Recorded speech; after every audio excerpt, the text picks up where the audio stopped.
Bonjour à tous, je suis ravie de vous retrouver aujourd'hui pour une nouvelle vidéo. Et oui, aujourd'hui on se retrouve pour notre vidéo mensuelle des sorties livresques du mois suivant. Donc aujourd'hui je vous présente ma sélection des sorties livresques du mois de novembre 2021. Comme d'habitude on s'organise avec les grands formats puis les suites, les poches puis les suites, les mangas et les suites, et les BD et les suites. On y va? Vous êtes prêts? C'est parti! Le 1er novembre, j'ai tout d'abord repéré, et ce depuis un moment puisqu'il est déjà précommandé, Mon hiver cosy, le livre illustré et bien sûr écrit par Caroline Millet du conte Caro from Woodland. Je ne sais pas si vous avez vu déjà passer, d'ailleurs il est dans ma bibliothèque quelque part au-dessus. Bref, mon automne cosy que j'ai en plus parcouru il y a très peu de temps et franchement c'est un régal. Pour les yeux, pour les yeux, j'allais dire pour autre chose mais non, pour les yeux déjà, pour les papilles aussi, puisqu'en fait Caroline Millet nous propose, comment dire, un livre, un almanach qui nous plonge totalement dans la saison, dans les fêtes aussi de cette saison, en nous proposant des listes de films, de livres, des recettes, des petits bricolages DIY, des décos, des je ne sais pas, enfin plein de choses, enfin bref, pour nous plonger pleinement dans les saisons. Elle a écrit du coup l'année dernière Mon automne cosy et cette année elle réitère l'expérience après le succès qu'a eu le premier opus avec Mon hiver cosy qui sort donc le 1er novembre en auto-édition. C'est juste magnifique, ce sont des ouvrages, si vous ne connaissez pas Caro from Woodland, je vous conseille vivement de vous rendre, je vous ai mis les liens en barre d'infos évidemment, sur son site, sur son compte Instagram et sa chaîne YouTube, elle propose des choses vraiment juste magnifique. Donc voilà, c'est un petit bonbon à dévorer durant toute cette période, que ce soit l'hiver, tout ce qui est autour de l'Avent, de Noël, etc. Vous y trouverez forcément votre compte. Donc voilà, allons-y, allons découvrir Mon hiver cosy. On enchaîne avec le premier tome d'une duologie de fantasy addictive au possible, a priori. Il s'agit de la sortie du plus doux des poisons, donc le tome 1, par Nathalie Mahé aux éditions Big Bang, qui sort le 3 novembre. Dans cette histoire, on va suivre Zaru, une jeune fille de 16 ans, qui vit dans un monde régi par la magie, dont elle ne possède qu'une infime partie, puisque son seul pouvoir est de parler aux animaux. Moi perso je trouve ça déjà trop cool, mais bon, bref, apparemment c'est pas une grosse magie. Du coup la jeune fille travaille dans les écuries de son père et a priori ce sera son truc jusqu'à vitam aeternam, jusqu'à ce en tout cas son pouvoir s'épuise, donc c'est pas franchement le fun pour elle. Elle rêve que d'une chose, c'est quitter son village natal. Et à l'occasion en fait d'un banquet organisé par le roi, puisque le roi a décidé de relancer une tradition ancestrale qui va obliger ses héritiers à une course à travers le désert pour accéder au trône au prix d'un sacrifice humain, enfin la bonne tradition sympathique quoi, bref. Donc Zaru va s'inviter au banquet et le truc c'est que ça va pas tourner exactement comme elle l'avait prévu. Les deux princes héritiers en fait vont repérer Zaru et ça va forcément entraîner toute une rivalité, enfin bref, venimeuse. Donc Zaru va tenter tant bien que mal d'adoucir des individus apparemment particulièrement dangereux. Donc voilà.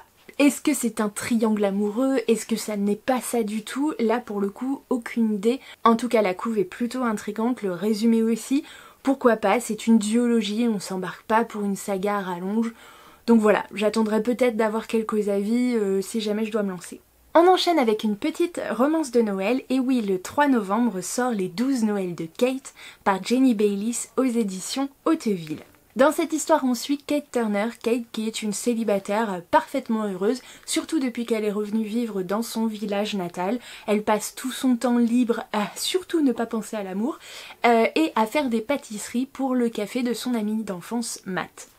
Mais à l'approche de Noël, sa meilleure amie commence à la titiller et l'oblige un petit peu en quelque sorte à s'inscrire à une nouvelle application qui s'appelle Coup de foudre et qui promet à ses utilisateurs qu'au bout de 12 rendez-vous amoureux, ils trouveront forcément l'âme sœur avant Noël. Kate va alors se lancer, voilà, pour le fun dans l'aventure, mais plus les rendez-vous passent, plus elle en apprend sur les hommes, sur elle-même, et elle se demande si Noël est vraiment la saison de l'amour, ou si ce Noël-ci va être le plus froid qu'elle ait jamais connu.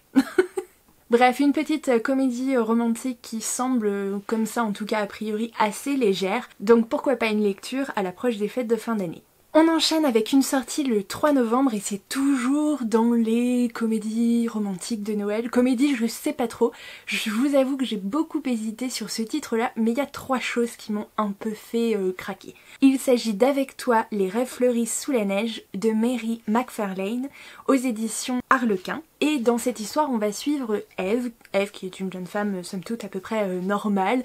Sa vie ressemble, elle l'avoue, à une sorte de comédie romantique. Elle est amoureuse depuis hyper longtemps d'un de ses amis qui s'appelle, je ne sais plus comment, qui s'appelle Ed, sauf que Ed est en couple, enfin bon bref, mais elle reste persuadée qu'ils sont voués à finir l'un avec l'autre.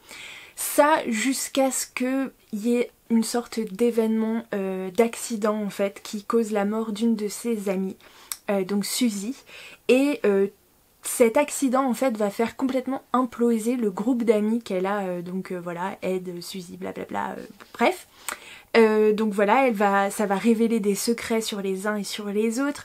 Eve ne sait plus du tout à qui se fier, elle découvre vraiment tous les autres sous un nouveau jour. Le seul a priori qui n'a pas changé, c'est Finlay. Finlay, c'est le frère de Suzy, qui est apparemment voilà, un petit peu antipathique, distant et surtout forcément hyper séduisant, vous vous en doutez. Et du coup, alors ce qui m'a convaincue, voilà, au-delà de ce personnage un peu, comment dire, un peu ours mal léché, on va dire ça comme ça, c'est surtout que Eve et Finlay vont devoir faire un road trip à travers l'Écosse. Et voilà, road trip, Écosse et ours mal léché, bon je dis oui d'accord, pourquoi pas. Bref, on est dans cette mouvance un peu de, voilà, de romance de Noël, enfin en tout cas peut-être pas de Noël, parce que j'ai pas cru voir de Noël dans le résumé, mais en tout cas d'hiver et surtout en Écosse avec un road trip. Enfin vous je sais pas, mais moi perso ça me tente carrément.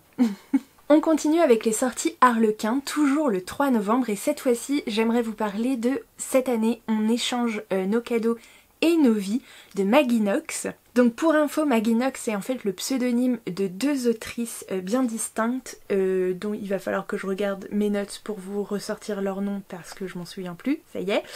Il s'agit de Karma Brown et Marissa Stapley qui vivent toutes les deux à Toronto, et donc Cette année on échange nos cadeaux et nos vies est en fait le premier titre de cette collaboration. Donc voilà, donc dans cette histoire en fait on va suivre 2 jumelles, Charlie et Cassie. Charlie est présentatrice dans une émission culinaire je crois à Los Angeles, et Charlie travaille dans la boulangerie familiale. Le problème est que Charlie a perdu le goût pour une raison voilà inconnue, je ne sais pas pourquoi, et le truc c'est que son co-animateur voilà un petit peu fourbe, un petit peu sournois, elle a peur que il profite de cette occasion pour complètement l'évincer. Donc son idée c'est de faire appel à sa jumelle pour qu'elle la remplace, donc voilà, et du coup sa jumelle Cassie est plutôt intéressée par cette proposition parce que ça lui permettrait de s'éloigner d'un ex un petit peu trop collant. Elle se dit que sa sœur saura tout à fait le remettre à sa place et gérer un petit peu cette situation malaisante. Bref, ça arrange bien les 2 jumelles d'échanger pour une fois leur vie. Le truc c'est que, bon, vous vous en doutez, tout ne va pas se passer comme prévu. L'amour va peut-être s'insérer un petit peu dans tout ça.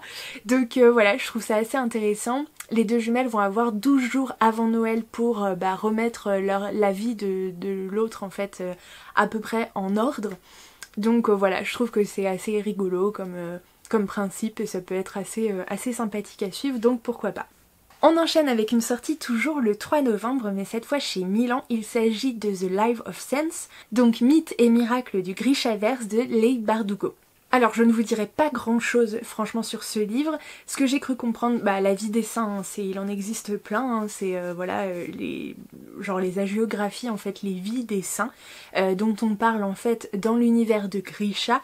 Donc Grisha, je vous rappelle un petit peu, il y a plusieurs sagas dans Grisha. Vous avez d'abord la trilogie donc Grisha évidemment, vous avez ensuite la duologie Six of Crows et vous avez aussi Kings of Scars qui est une duologie. Enfin en tout cas il y a 2 tomes de sortie il me semble, et donc apparemment ce livre des saints, moi je ne sais pas ce que c'est encore puisque je n'ai lu finalement que les 2 premiers tomes de Grisha. jusqu'à maintenant. Mais a priori c'est un livre dont on parle en fait dans la série, si j'ai bien cru comprendre, la série qui est sortie sur Netflix a priori. Donc voilà, mais bon, là, à mon avis le titre parle de lui-même. C'est un dérivé un petit peu si vous voulez en savoir plus sur l'univers construit par l'autrice, voilà. Et bien décidément le 3 novembre, que de sortie, puisque c'est aussi l'occasion de vous parler de L'héritière des abysses de Rick Riordan, donc aux éditions Albin Michel dans la collection Wiz. Il s'agit d'un titre conseillé à partir de 13 ans, dans lequel on va suivre Anna Dakar, qui rentre dans l'académie de Harding Pencroft, réputée pour former les meilleurs biologistes et explorateurs marins. Anna Dakar a une histoire déjà bien particulière puisque ses parents ont disparu lors d'une expédition secrète. Sa plus proche famille maintenant, c'est uniquement Dave, son frère aîné. Et un jour, alors qu'Anna et ses camarades s'apprêtent à passer les épreuves de première année, l'école, l'académie est attaquée et une explosion soudaine détruit absolument tout, tuant élèves et professeurs. Déjà, ça pose le truc là, hein. L'histoire d'Anna n'est pas du tout lourde, mais bon. Voilà, du coup les rescapés ont à peine le temps de pleurer leur mort qu'un professeur leur révèle que en fait Anna est la descendante du capitaine Nemo. What the fuck. Et que c'est pour ça que l'académie a été attaquée. Donc à présent, Anna et ses camarades sont les seuls à pouvoir retrouver les trésors cachés par Nemo et ainsi éviter que les secrets de Jules Verne soient découverts, puisqu'a priori les personnages et inventions contenus dans ses écrits ne sont pas tout à fait le fruit de l'imagination. On repart dans un young adulte à l'histoire décoiffante, contée par le papa de Percy Jackson. Ça vous tente ? Je vous reparle d'une sortie dont je vous ai déjà parlé dans les sorties livresques mais qui a été décalée depuis. Donc le 4 novembre, vous allez pouvoir enfin découvrir Dans les pas de Jane et là je vais regarder mes notes sinon ça va être un enfer, de Nicole Jacobsen et Devin Dayton et aux illustrations Lexica Nielsen, donc comme je l'ai dit aux presses de la cité. Donc on va découvrir tout l'univers au cours de balades de Jane Austen, donc du 19e siècle, enfin fin 18e, début 19e siècle. Donc une invitation au voyage dans un univers hyper british. Voilà, donc les demeures seigneuriales, les paysages luxuriants, les jardins à l'anglaise. Bref, si vous voulez vous plonger alors qu'on est en plein dans les lectures communes de Jane Austen, je dis ça, je dis rien, et bien voilà, vous pourrez enfin le découvrir. Et cette fois, a priori, c'est sûr. On enchaîne le 10 novembre avec une petite sortie qui me fait bien plaisir. On est plutôt sur un policier thriller. Je sais pas encore si c'est une saga Cozy Crime, Cozy Mystery, c'est pas dit comme ça, plutôt policier thriller. Il s'agit de la sortie du tome 1 et du tome 2 de la saga Le chat du bibliothécaire, donc le tome 1 intitulé Succès mortel et le tome 2 Inventaire fatal de Miranda James aux éditions J'ai lu. On va suivre le bibliothécaire Charlie Harris à Athéna dans le Mississippi qui est plutôt content de son sort, qui vit une petite vie paisible avec son chat Diesel, j'adore, qui est un Maine Coon. Bref, en plus le bibliothécaire plutôt sympathique offre le gîte et le couvert aux étudiants, voilà, dans sa charmante maison. Tout va bien, tout est tranquille, sauf que Athéna est une petite ville où voilà, il y a quand même beaucoup de secrets qui d'ailleurs s'apprêtent à être révélés alors qu'un célèbre auteur de thriller, donc enfant du pays, est retrouvé mort dans sa chambre d'hôtel. Il venait a priori assister à un gala en son honneur, forcément le criminel est un habitant du coin, bref la police va se mettre à enquêter, mais le bibliothécaire et son chat vont également faire leurs propres recherches. Je trouve le duo du bibliothécaire et son chat plutôt rafraîchissant comme duo d'enquêteurs, hein, voilà pour une nouvelle saga. On va voir ce que ça donne, mais pourquoi pas. Le 10 novembre, c'est le retour d'une romance de Noël avec la sortie des Cookies pour Noël de Callie Keys aux éditions Prisma. On va suivre dans cette comédie romantique piquante Célia, une Parisienne de 32 ans qui veut absolument poursuivre son rêve de devenir romancière. Pour cela, elle a l'habitude d'aller travailler dans son petit café préféré au coin de la rue qui s'appelle les Cupcakes de Manon. Et comme on est à l'approche de Noël, on va parler fournée de pain d'épices, chocolat chaud, etc. pour se mettre tranquillement dans l'ambiance. C'était sans compter son voisin, son nouveau voisin, Thibaut le rabat-joie, du coup qu'elle vient de rencontrer et qui va en plus participer à l'une de ses formations puisqu'elle est formatrice pour des chômeurs. Donc voilà, en parallèle de son travail d'écrivaine. Et du coup Thibaut va donc se retrouver dans sa formation et Célia va vouloir découvrir pourquoi cet homme déteste à ce point-ci Noël.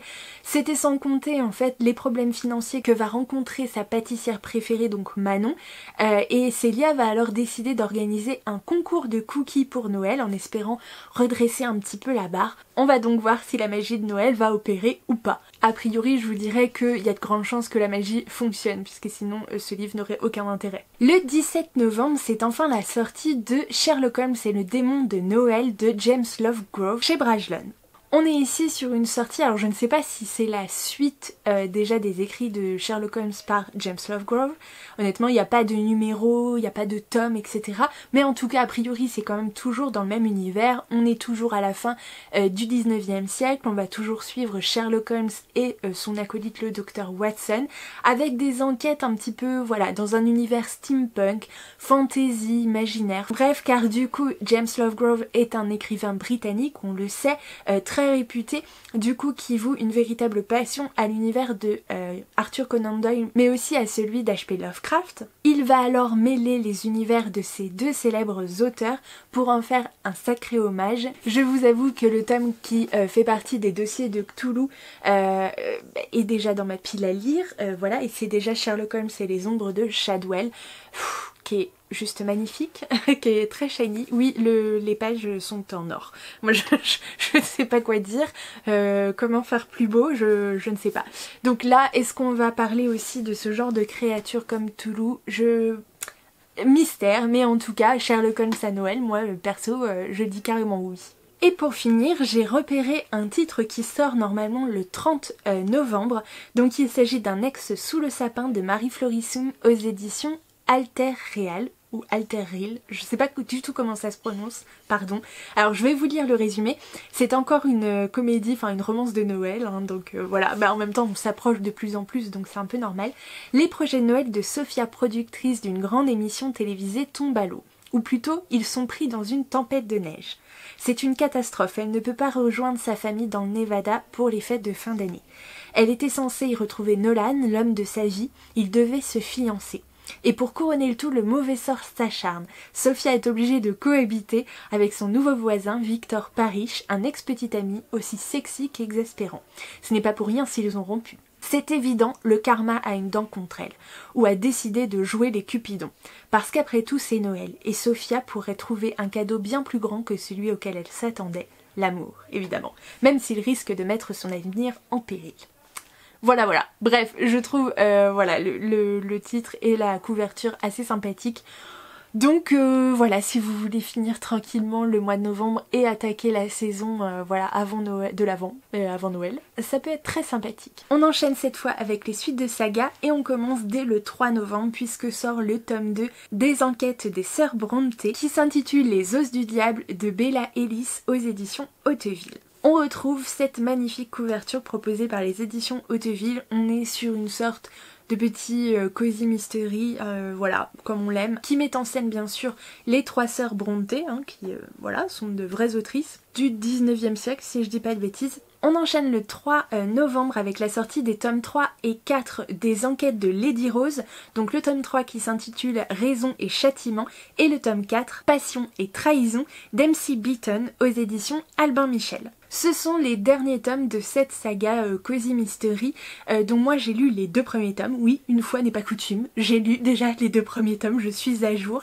Je les ai écoutés en livre audio et je vous en parle très vite. C'est une petite voilà, série plutôt sympathique avec des enquêtes bref, qui ne sont pas hyper compliquées, mais c'est plutôt sympathique à suivre. On va suivre Lady Rose, qui est une jeune aristocrate, hein, qui ne devrait pas du tout se retrouver dans ce genre de situation, et qui va faire équipe avec un capitaine, je crois. Bref, un architecte, n'importe quoi, un aristocrate mais désargenté, hein, c'est le fils cadet, donc voilà, il a pas de titre, il a rien, mais bref, il s'est reconverti un petit peu en détective privé et il va faire notamment appel à Lady Rose puisqu'elle adore de toute façon braver les interdits, donc elle va pas se priver Et voilà, tous les deux s'entendent comme chien et chat, mais c'est assez drôle à suivre, c'est plutôt mignon. Donc j'ai hâte d'avoir enfin le fin mot de l'histoire avec ce tome 3 et ce tome 4 qui clôture la saga. Si vous êtes fan de Cozy Mystery, vous allez être content puisque le 3 novembre sort également le tome 2 des enquêtes de Ginger Gold, donc qui s'intitule Le manoir des mauvais esprits de Lee Strauss aux éditions City.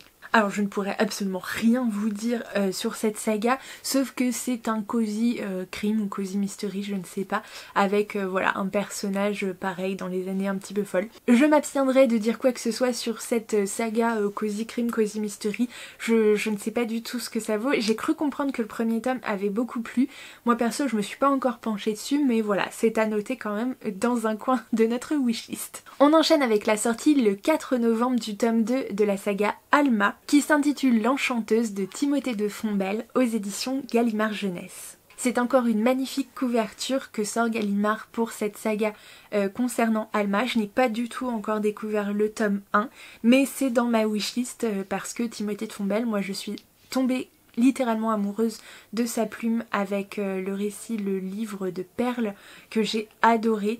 Donc voilà, c'est clairement une saga que je découvrirai un jour ou l'autre. On enchaîne avec le 4 novembre et la sortie du tome 3 d'une saga pour laquelle je suis à jour. Je suis désolée mais je le place là parce que c'est franchement à noter, c'est pas si courant que ça. Il s'agit de Cassidy Blake, donc le tome 3 intitulé Le Pont des âmes de Victoria Schwab aux éditions Lumen. Alors je ne vous rebâcherai pas les oreilles avec l'histoire de Cassidy Blake, je vous en ai déjà parlé, je vous renvoie à mes précédentes vidéos où j'en parle évidemment. Donc voilà, je vous mets le lien juste ici mais n'hésitez pas à aller voir. Cassidy Blake, j'adore cette petite saga, j'adore suivre ces tomes du coup qui nous emmènent en Écosse, à Paris. Bref, c'est trop bien, foncé pour cette saga jeunesse qui est en plus typiquement pour Halloween, c'est super.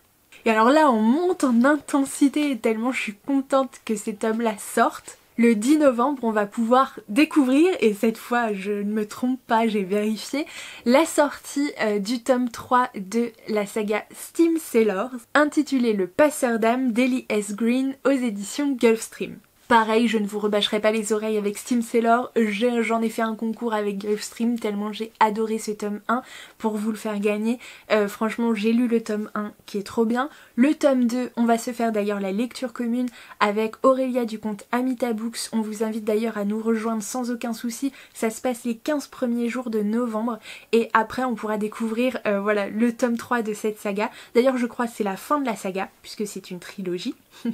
Sherlock Holmes bonjour. Donc voilà, dans lequel on va suivre magie, steampunk, pirate, enfin bref.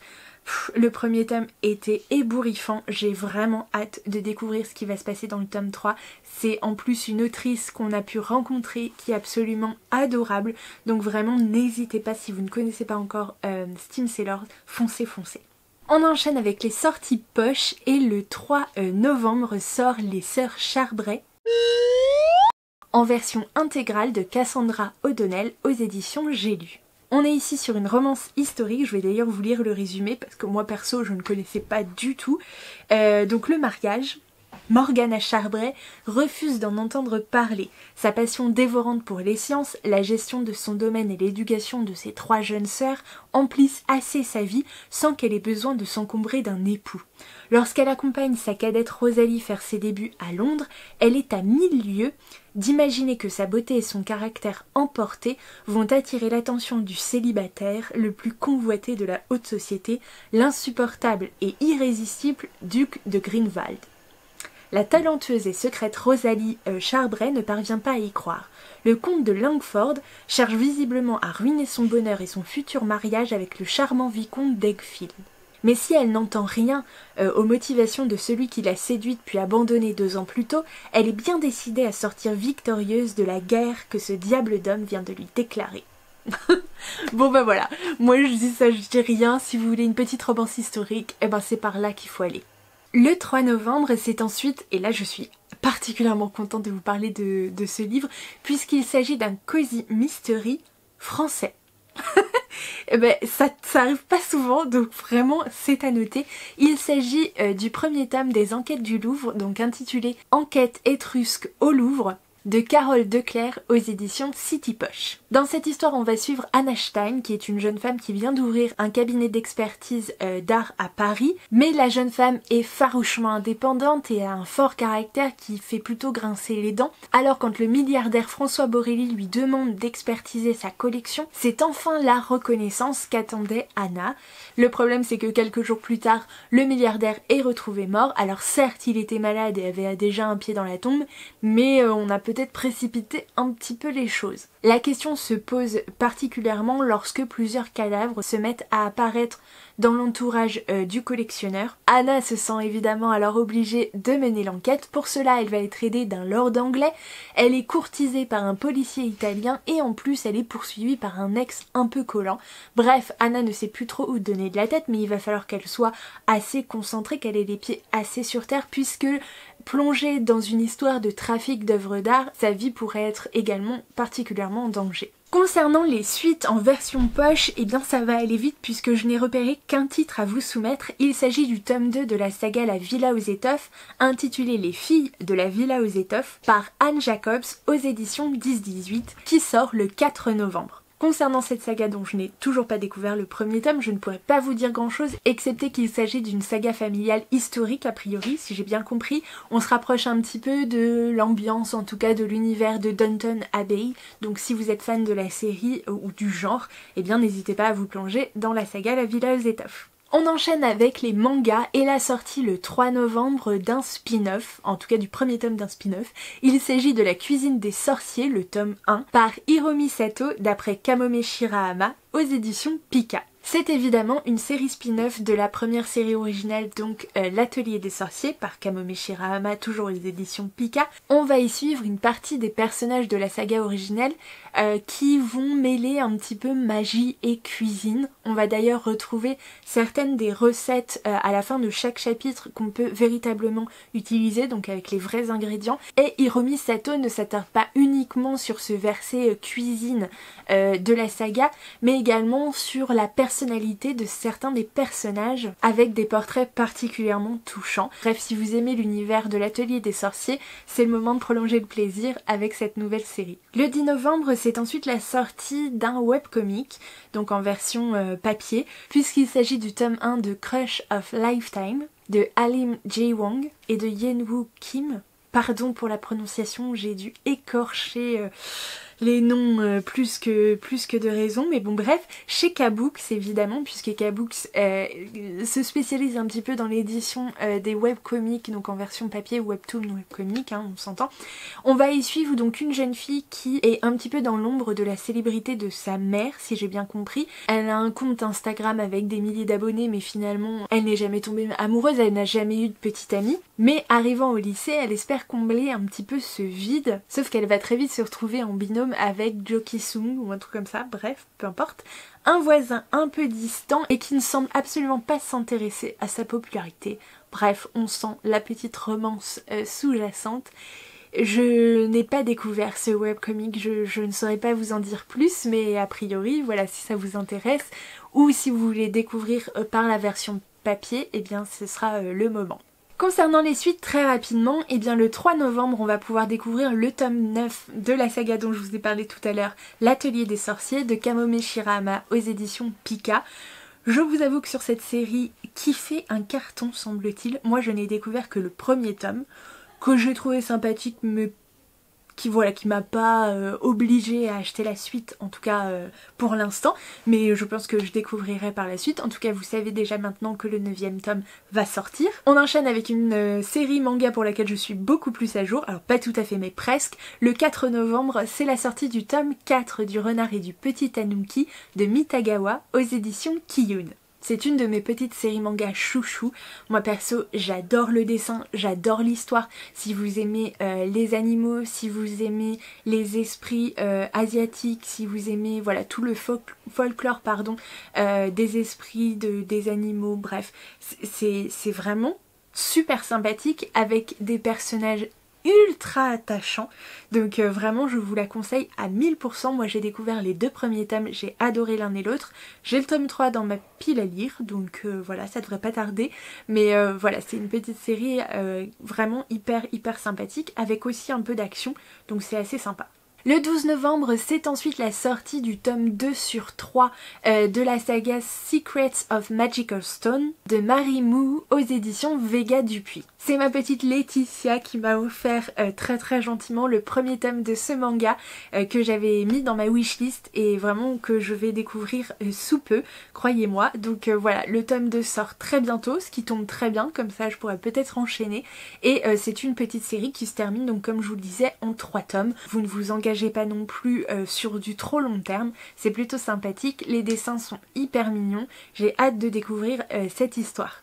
Le 17 novembre, on enchaîne avec le tome 10 d'une de mes sagas pareil coup de cœur que j'ai bien suivi, que j'ai dévoré littéralement puisque je suis à jour, c'est le cas de le dire. Il s'agit du tome 10 de la série Honeycomb Honey de Yuki Shirashi aux éditions Delcourt Tonkam. On est ici sur un petit shoujo, voilà, une romance slow burn trop mignonne qui brise un peu les codes en fait, dans le sens où on ne doit absolument pas juger les gens sur leur apparence, et pour le coup c'est totalement le cas dans cette série. C'est extrêmement mignon, c'est doux, c'est romantique, bref voilà, si vous aimez, et bah moi je vous la conseille à 1000%, avec plusieurs séries, ça fait partie de mes sagas chouchou en shoujo.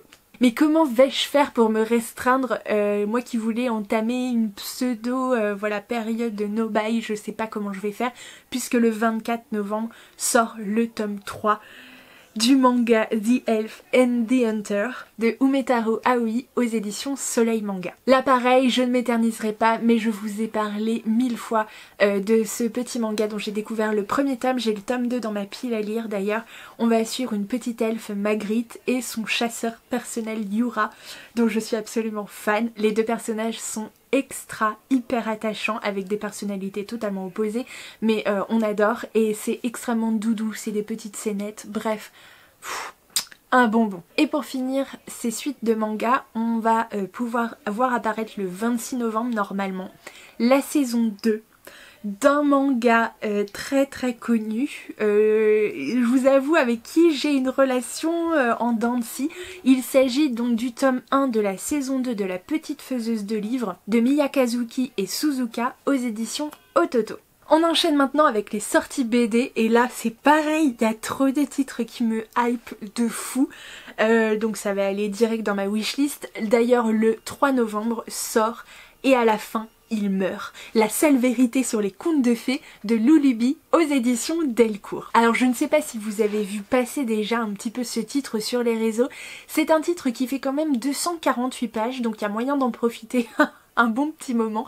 C'est par l'autrice donc Lulubi qui a fait Goupil-ou-Face, il me semble. Goupil-ou-Face et qui parlait en l'occurrence de sa cyclothymie, il me semble, incarnée par un renard un peu revêche. Bref, moi j'avais vu ces titres passer pareil sur la sphère Booktube et Bookstagram et j'en avais entendu des bons retours, mais là franchement sur le site de Delcourt on peut feuilleter les quelques premières pages de ce titre, donc et à la fin il meurt, et c'est désopilant. Alors c'est pas pour les enfants. Clairement, voilà, déjà, je préfère le dire, ça n'est pas pour les enfants parce que ça reprend un petit peu tous les contes de fées et ça revient aux contes en fait originaux ou originels, je sais pas, originel. Ça revient aux contes originels. Enfin bref, et ça fait pas toujours dans la dentelle, hein. Les contes sur lesquels s'appuie Disney, en l'occurrence, finissent rarement bien et c'est parfois frôle l'horreur, enfin bref. Donc Lulubi là revient un petit peu sur ses idées préconçues par les contes de fées et rétablit un petit peu la vérité de façon parfois un peu brutale, mais ça a l'air désopilant. Franchement, les premières pages que j'ai feuilletées, vraiment je me suis marrée comme une baleine et enfin voilà, moi c'est un titre clairement que je vais découvrir, je ne sais pas quand mais je vais le découvrir. Le 17 novembre c'est ensuite la sortie encore d'un gros titre. Il s'agit de 47 cordes, un titre de Timothée Le Boucher aux éditions Glénat. On est ici sur une belle bête, hein, puisque a priori le titre fait quand même 1000 feuilles. Alors j'ai pas trop compris pourquoi c'était écrit comme ça. Je sais pas si c'est 1000 pages ou si c'est 500 pages et bref, je ne sais pas. Mais ça a l'air énorme, hein. Et c'est la première partie seulement de cette BD. Alors, je vous en dis un peu plus. On va parler fantastique, on va parler ésotérisme dans cette histoire. Je vous avoue que j'ai pas trop envie de me plonger dedans. Pareil, j'ai lu simplement les quelques premières pages qu'on peut lire sur le site de Glénat. Et c'était déjà hyper alléchant. Je vous rappelle que Timothée Le Boucher, c'est notamment le papa de ce titre. J'espère que vous le voyez malgré la ring light. C'est Ces jours qui disparaissent. Moi qui m'a retourné le bide quand je l'ai lu. Voilà, comment vous dire que bref, c'est prenant, faut s'accrocher. On n'est pas du tout sûr que ça termine bien, voire carrément sûr que ça finisse pas bien. Mais voilà, bref, si j'ai bien cru comprendre, on va suivre une sorte de métamorphe qui tombe amoureuse d'un jeune homme nommé Ambroise, qui est un musicien, qui est un harpiste qui vient d'intégrer en fait un nouvel orchestre et donc il cherche à acquérir une sorte de légitimité. Cette créature, la métamorphe, dont Ambroise en fait ne sait absolument pas qu'il fait l'objet de l'obsession, du coup cherche un petit peu à savoir quelle forme elle devrait prendre pour se faire aimer en fait, pour se faire accepter du jeune homme. Bref, ça a l'air hyper glauquissime. Et donc Ambroise va rencontrer au sein de cet orchestre Francesca Forabosco, cantatrice aussi excentrique que renommée, qui va le prendre sous son aile et qui va lui proposer un marché. Pour obtenir la harpe de ses rêves, Ambroise devra relever 47 défis. Un seul échec et l'instrument lui échappe. C'est apparemment une œuvre extrêmement dense, en même temps 1000 feuilles tu m'étonnes, et ambitieuse de Timothée Le Boucher. Et donc c'est un ouvrage conçu en 2 parties. Donc c'est une première partie, donc a priori qui ferait, là je viens de le voir en fait, 400 pages, mais c'est déjà énorme, hein, on va se dire. Dans un univers plutôt hypnotique, sensuel, avec des personnages incarnés, bref, on est sur un thriller psychologique, hein, clairement. Je sais pas où ça va aller, mais j'ai déjà la frousse, franchement, puisque moi perso, avec ce titre, l'auteur m'avait complètement retourné le cerveau, et à la fin j'en étais... Enfin, il m'avait laissé pantelante, quoi, enfin vraiment au bout de ma vie, donc j'ai peur de finir en PLS avec ce nouveau titre 47 cordes. Je ne sais pas du tout où ça va aller, quelle direction Timothée Le Boucher va prendre via cette histoire, mais voilà, c'est comme une curiosité, vous savez que vous allez souffrir, mais vous y allez quand même parce que c'est beau, parce que c'est bon. Vous voyez ce que je veux dire? Bref, si vous êtes fan de Timothée Le Boucher, eh bien c'est une très bonne nouvelle. La première partie de 47 cordes sort enfin. Et encore chez Glénat, cette fois le 24 novembre, sort le dernier livre de François Durper au scénario et Brice Bingono, je sais pas comment ça se dit, pardon, au dessin, donc chez Glénat. On est ici sur une histoire qui mêle justement histoire, documentaire et ésotérisme encore. Glénat a choisi une ligne directrice pour ce mois de novembre. Bref, je vous avoue que le titre me hype un peu, même si je sais pas du tout ce que ça va donner à l'intérieur. En gros, je vous lis le résumé parce que là, franchement, ce serait trop compliqué. Derrière l'histoire du dernier livre, il y a celle du premier. Paris 2050, une pandémie mondiale, comment dire déjà, oui, a conduit à la fermeture des librairies, des écoles et des bibliothèques. Oui, bien sûr, c'est ça qu'on ferme, évidemment. Les géants de l'industrie numérique ont digitalisé le savoir. Avec la complicité des dirigeants politiques qui ont compris les enjeux de pouvoir liés aux nouvelles technologies, ils ont mis fin à la production du papier avant de l'interdire. Les informations nous parviennent sur les écrans ou s'implantent instantanément sur nos rétines et l'école se fait à la maison en compagnie d'androïdes programmés conformément aux principes de cette nouvelle société. Déjà, moi, ça fout les boules, hein. Ça fout les boules. Mais au cœur de ce monde lisse et aseptisé, un mystère éclot. De nombreux enfants disparaissent sans laisser aucune trace. Derrière ces enlèvements, un groupe de résistants qui entend redonner à la prochaine génération la curiosité et l'esprit critique que la société leur a retirés. Mais leur plan est découvert. La bibliothèque clandestine où ils se cachaient est brûlée et les livres qu'elle contenait également. Ok. Un groupe d'enfants parvient à s'échapper du massacre. Ensemble, ils se donnent une mission, écrire un nouveau premier livre.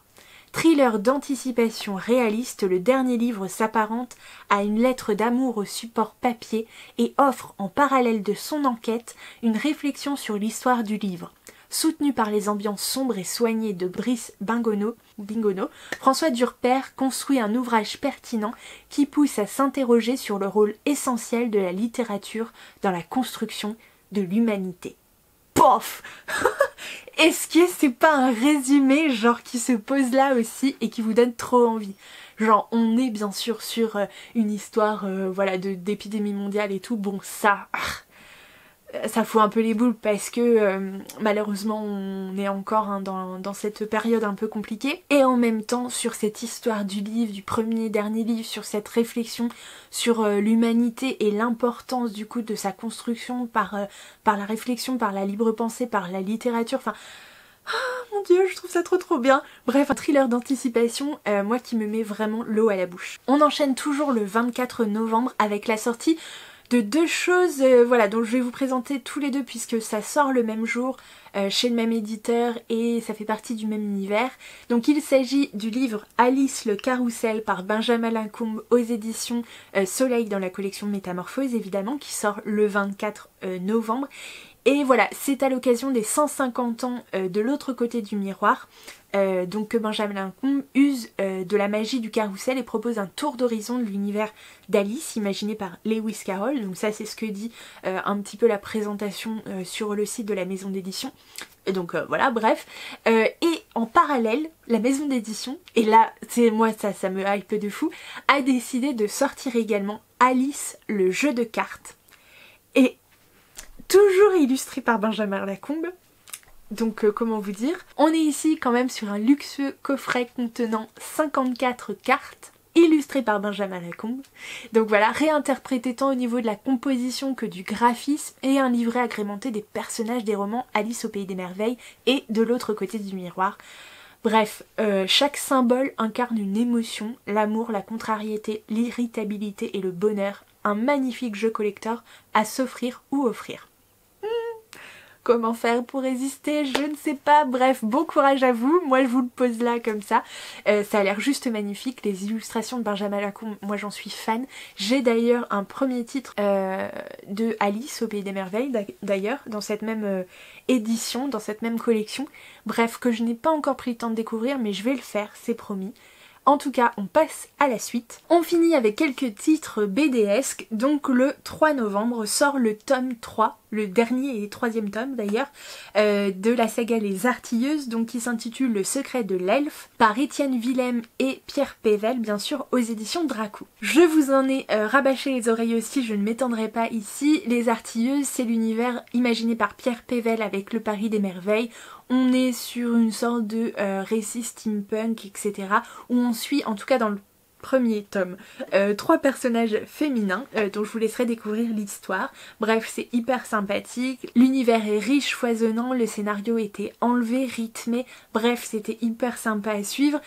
Je suis un peu triste du coup que ce soit qu'une trilogie, mais voilà, le tome 2 est dans ma palle, le tome 3 le rejoindra très prochainement, c'est évident, donc voilà, n'hésitez pas à découvrir ce titre. Moi je n'ai pas encore découvert l'univers de Pierre Pével avec Le Paris des Merveilles, mais le premier tome est dans ma palle, et croyez-moi qu'il n'y restera pas trop longtemps. Je suis hyper ravie de vous dire, ça a été aussi, je crois, un peu décalé, bref, parce que c'est pas la première fois que je l'annonce. Le 17 novembre sort normalement le 4e tome de la saga Bergère guerrière, donc qui s'intitule L'Abîme, de Jonathan Garnier au scénario et Amélie Fléchet à l'illustration, aux éditions Glénat. Bergère guerrière, c'est pareil, l'une de mes séries chouchou BDesques, franchement. J'ai eu un coup de cœur autant pour l'histoire, les personnages, les graphismes qui sont pourtant hyper particuliers mais qui correspondent tellement bien à cet univers. Franchement, j'ai adoré les petits clins d'œil sur les books, enfin bref, voilà, les books d'Estrier, moi j'adore, franchement je trouve ça trop marrant. J'ai adoré les personnages, l'univers, oui, le système de magie aussi. Bref, c'est une petite série jeunesse hyper sympathique avec des valeurs fortes à suivre. Donc vraiment, si vous ne la connaissez pas encore, eh bien n'attendez plus, vous ne serez pas déçus, c'est obligé. Et pour finir, toujours le 17 novembre, c'est la sortie du tome 2 du grimoire d'Elphie, intitulé Le Dit des Cigales, d'Audrey Alouette et Christophe Arleston au scénario, et Minnie Ludwin à l'illustration, tout ça aux éditions Draco. Si vous êtes passé à côté du premier tome du grimoire d'Elphie, eh bien écoutez, je ne peux plus rien pour vous. Moi perso, je l'ai pas encore découvert, oui je sais, mais il est dans ma wishlist, c'est promis. Donc voilà, si vous avez aimé l'univers présenté par le grimoire d'Elphie, eh bien n'hésitez plus, le tome 2 sort donc le 17 novembre. Et voilà, c'est la fin de ma sélection des sorties livresques de novembre 2021. J'espère que vous avez apprécié, que vous avez pu retenir quelques titres pour votre wishlist. N'hésitez pas à me dire tout ça en commentaire, n'hésitez pas aussi à me glisser quelques titres que j'aurais pu oublier, c'est évident, je ne peux pas vous parler de tous les titres, c'est pour ça que c'est ma sélection. Donc voilà, j'espère que vous allez bien. Si vous avez aimé la vidéo, surtout n'oubliez pas, pour soutenir mon travail, de cliquer sur le petit pouce bleu, donc pour mettre un like, de laisser un commentaire. J'adore vous lire, j'adore vous répondre, c'est vraiment le temps d'échange et le moment, que ce soit ici ou sur Instagram. Personnellement, c'est pour ça que je fais des vidéos, donc surtout n'hésitez pas, même si c'est pour un petit mot, un petit coucou, ça me fera toujours hyper chaud au cœur. Et puis si vous pouvez, n'hésitez pas à prendre 5 secondes pour partager la vidéo sur les réseaux sociaux, ça aide énormément la chaîne et ça me fait extrêmement plaisir aussi. Je n'hésiterai pas à repartager évidemment. Si je ne repartage pas, c'est qu'il y a eu un souci, alors envoyez-moi un message parce que j'ai vu qu'Instagram parfois ne faisait pas suivre en fait les identifications. Donc j'ai déjà eu le problème, donc vraiment si je ne vous renvoie pas un message pour vous dire merci ou si je ne partage pas votre partage, c'est qu'il y a un problème. A priori c'est que je suis malade ou qu'Instagram ne m'a pas fait suivre le truc. Bref, j'arrête de blablater. J'espère vous retrouver très prochainement dans une nouvelle vidéo. En attendant, je vous souhaite de belles rencontres livresques et je vous embrasse très fort.